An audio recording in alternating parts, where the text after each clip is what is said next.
Today we live in a culture dominated by science, technology, information technology, all kinds of new equipment, computers, instruments for knowing the outer reality, and also a search for evidence to prove something rather than simply belief. This has caused a lot of religion to be questioned, either to be put into a different category altogether, or perhaps to be rejected. But there is also the view of spirituality as a science and an effort to connect spiritual practices like yoga and meditation with science, or even to verify them scientifically.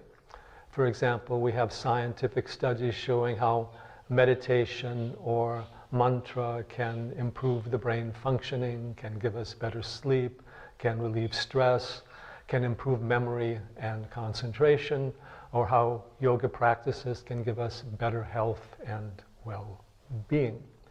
Now, in the Dharmic traditions, the religion or spirituality that we call them is usually defined not in terms of faith, but in terms of knowledge, an inner knowing, not necessarily the outer scientific knowing. For example, in Hindu thought, we recognize two dimensions of knowledge.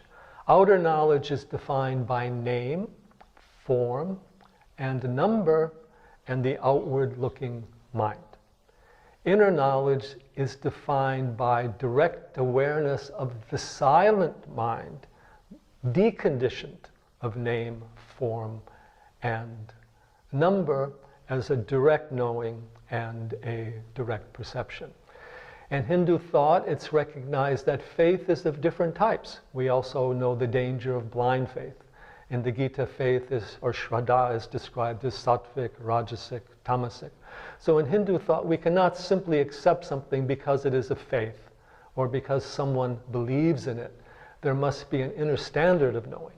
Now here there's a clash between the Dharmic traditions and science, because science is still resting upon the outer means of knowledge. Outer means of knowledge can know outer things. For example, outer objects. But even as science looks into the material world is disappearing. It's disappearing into energy, into subatomic particles, into relativity of time and space. So what the Dharmic traditions teach us is that there is an inner science, an inner knowing. It is also rational and experiential and evidence-based, but that evidence is gained within our own practice. It is not an evidence from the outside. And what we need to know is not just outer things, but the nature of consciousness, the nature of the seer, the nature of the knower. These are the types of queries that we find as early as Upanishads and examined in great detail in the Shastras of yoga and the Vedanta. So Hindu Dharma would say it is more of a spiritual science than it is a belief-based tradition. Veda itself means knowledge. Yoga is a means of knowledge. Self-realization, realization of the divine in Hindu thought comes only through inner knowing, not simply through belief or faith. Belief or faith may have some outer value, but they don't have that inner certainty of the direct knowledge.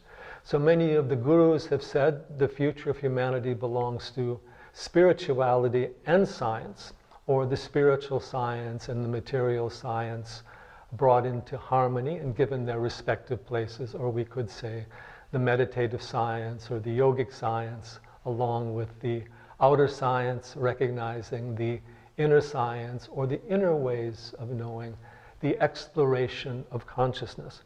And here there's some debate as to what Hindu thought has historically and done in terms of science. But one thing we can say for sure is that the science of consciousness has been best developed, preserved, and experienced in these Dharmic traditions coming out of India. It is still alive. We have the great meditation masters. So this scientific approach to spirituality should be there, which then takes us beyond the limitations of belief and conversion to this entire inner sadhana, inner quest that is the basis of the Dharmic traditions.